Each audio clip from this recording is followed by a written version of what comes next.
네, 체리아님 매일 오시죠. 경제학자 존 케인즈가 말했죠. 더 많이 마실걸. 케인즈는 와인을 많이 마셨습니다. 라고 하셨는데 그렇습니까?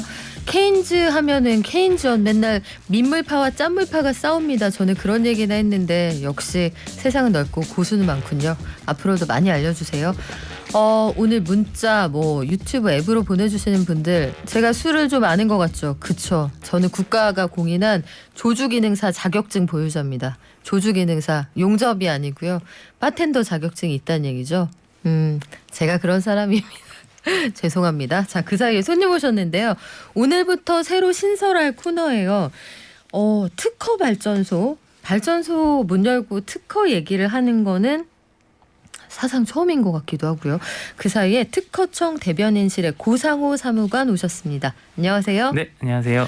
특허라고 하면요, 사실은 막 산업 스파이 떠오르고요.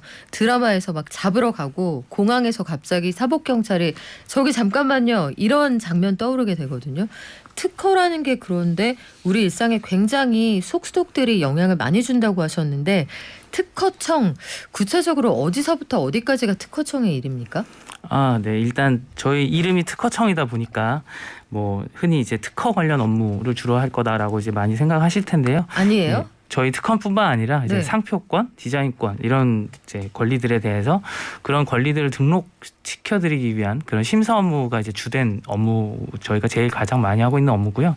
방금 말씀하신 것처럼 그렇게 산업 스파이 잡으러 다니는 그런 업무도 저희가 요즘 최근에서야 저희가 특별사법경찰관이라는 이름으로 저희 특허청에서 수행하고 있습니다. 그렇군요. 특허청이 우리가 생각하는 것보다 딱 기술만 다루는 곳은 아니었다. 이거 오늘 저도 처음 알았는데 네. 그러면 특허청에 계신 분들은 전 세계 기술 트렌드 이렇게 찌르면은 착착 나올 정도로 다 꿰고 계셔야겠어요. 약간 이제 저희 특허청 이제 그 구성원들에 대한 이제 자랑부터 좀 시작을 해야 될 것 같은데요. 네.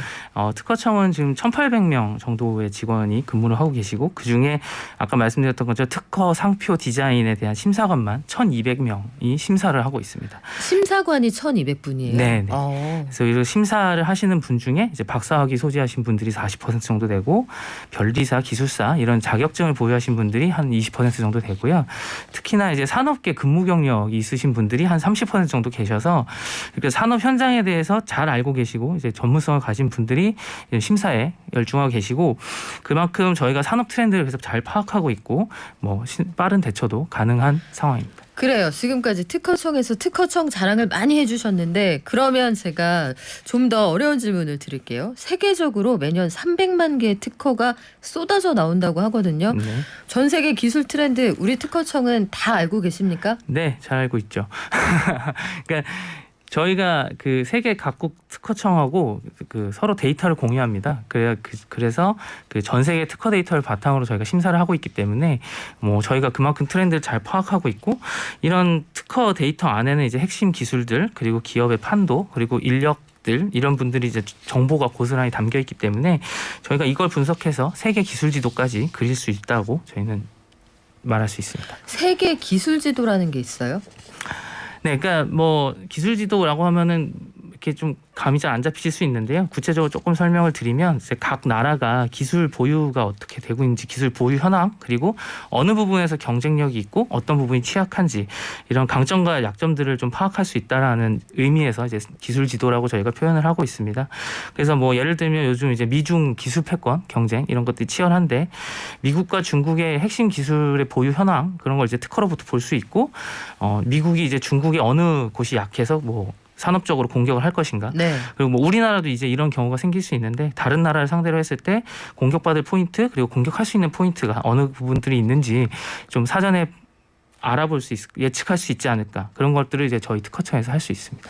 그렇군요. 우리가 사실 특허 얘기를 앞으로 종종 하게 될 텐데 최근에 이거는 진짜 특이하다. 이런 특허도 있다. 오늘 살짝 알려주실 게 있을까요? 일단은 최근 들어서는 이제 몇 년 사이에는 예, 죄송합니다. 네. 올해 들어서는 이제 메타버스, NFT 이런 말씀들 많이 드시잖아요. 이제 이런 기술 분야들의 특허가 재작년에 비해서 작년에 한 2배, 5배 이런 식으로 많이 증가하고 있고요. 그리고 뿐만 아니라 지금 계속 특허 얘기만 좀 드렸는데 상표 데이터도 마찬가지예요. 상표 데이터를 보면 어떤 기업이 어느 용도로 상표를 신청하는지 이제 알 수 있는데 올해 초 이름 바꿨죠. 페이스북이 메타라고 이름을 바꿨는데 네. 이 메타라는 기업이 미국 특허청에 8개 상표를 출원했는데 암호화폐, 토큰, 블록체인 소프트웨어 이런 분야에 이제 상표 출원을 했어요. 그러면 이제 메타는 앞으로 이제 암호화폐 쪽으로 중점을 두고 사업을 확장할 것이겠다라는 그런 예상을 해볼 수 있겠죠. 네. 그리고 제가 최근에 이런 것도 특허가 있나 싶었던 게 벚꽃 관련해서 지금 한참 꽃이 예쁘게 피어서 다들 사진 많이 찍으실 텐데 벚꽃 관련 특허도 제법 많다면서요? 네, 벚꽃과 관련된 특허도 뭐 있죠. 네, 당연히 있습니다. 그래서 저희가 이제 나들이나 이제 벚꽃하면 흔히 나들이 여행 뭐 이런 거 네. 생각하실 텐데 이제 뭐 아까 술도 말씀하셨지만 이제 음식 같은 것도 빼놓을 수 없겠죠. 근데 벚꽃을 음식에 활용한 이제 벚꽃빵 이런 것도 있어요. 벚꽃빵이 있어요? 네, 있더라고요. 그래서 벚꽃이 이제 뭐 비타민 A, B, E가 풍부하다고 하는데요. 네. 그래서 숙취 해소에도 좋고 뭐 식중독에도 효과가 있대요. 아니 벚꽃이 숙취 해소에 좋다고요? 네, 오늘 뭐 처음 알았어요. 저도 얼마 전에 알았습니다. 벚꽃을 먹는다 요 생각은 한 번도 안 해봤네요. 네, 그래서 네. 특허를 좀 이렇게 찾아보다 보면 벚꽃빵 제조용 발효액과 이를 이용한 벚꽃빵 제조 방법 이런 것들이 이제 특허 등록되어 있는 상태고요. 그리고 벚꽃 이제 영상 분석을 통해서 벚꽃을 이렇게 관찰을 하는 영상 분석을 통해서 벚꽃이 언제 개화를 하고 그래서 이런 것들이 관광지에서는 행사 개최 시기를 결정하는데 이런 특허를 이용해서 뭐 활용할 수 있다라고 합니다. 그런데 그 사실은 우리가 과학의 달, 뭐 과학 주간 이런 거 할 때 초등학교 때부터 그림도 그리고 우리 발명도 해봐요, 특허도 내봐요 이런 것들 독려를 하지만 네. 실제로 특허를 일반인이 낸다 할 때 좀 감이 안 오거든요. 비용이나 절차가 어떻게 됩니까? 그러니까 저희가 이제 특허가 등록을 받기 위해서는 최종적으로 저희가 이제 심사를 거치셔야 되잖아요. 그렇죠. 근데 그 심사를 할 때 저희는 등록을 드리는 거는 심사했을 때 거절 이유가 없을 때 등록을 드리는 거예요.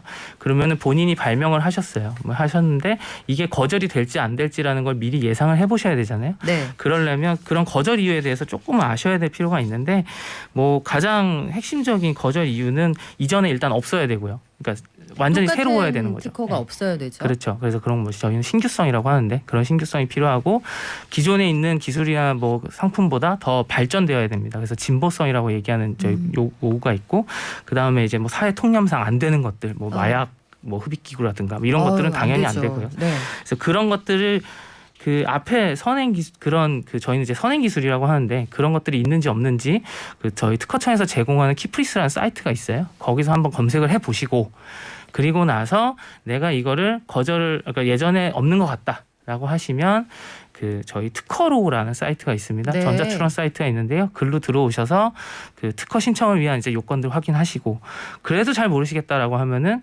저희 1577-8080이라고 대표 그 상담 전화가 있거든요. 그쪽으로 전화 주시면 저희가 또 저희 상담 직원분들이 친절하게 안내해 주십니다.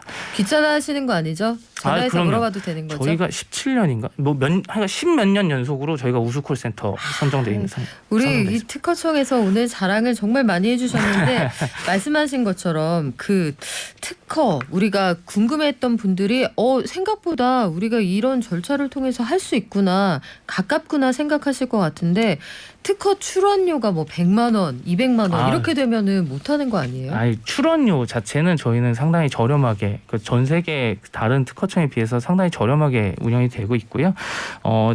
보통 저희는 그동안 이제 서면 출원을 당연히 예전에 많이 하셨으니까 그건 이제 66,000원 기본으로 잡혀 있고요. 그리고 전자출원 아까 말씀드렸던 전자출원 사이트에서 전자적으로 출원하시면 46,000원이면 출원을 하실 수 있습니다. 그리고 이거 저희가 특허 발전소를 연다고 했더니 궁금해서 어떤 분들이 물어보시더라고요. 도면 같은 걸 같이 내셔야 되잖아요. 네. 근데 그 도면의 그 품질이 굉장히 다양하지 않습니까? 그림을 정말 기가 막히게 전문가가 그릴 때도 있지만 대부분의 어린이, 청소년, 학생들이 출원할 때는 그림이 그렇지 않을 거란 말이에요. 근데 그림의 수준이 어느 정도까지 돼야 받아줍니까? 손으로 그리신 그림을 첨부하셔도 무방하긴 합니다. 아 진짜요? 왜냐하면 이거는 그러니까 물론 심사관님들의 제 재량의 범위이기도 하고 하지만 그 적으로 출원을 할 때는 그 규정은 정해져 있어요. 뭐 이미지 픽셀이 몇 곱하기 몇이 쳐야 된다. 뭐 이런 네. 그런 자세한 규정이 있긴 있는데 그거는 이제 저희 그 특허법 뭐 하위 법령을 보시면은 좀 더 자세히 아실 수는 있고요. 뭐 일단 그림 도면을 첨부해야 되는 이유는 이 발명이 나중에 이제 특허를 받으시더라도 특허라는 제도는 나중에 이게 다른 분들이 이거를 똑같이 실현을 하실 수 있을 정도로 이게 잘 써져 있어야 되는 네. 거예요. 그래서 그림이라는 것 자체가 뭐 몰라보게 그려지면 당연히 안 되겠고요.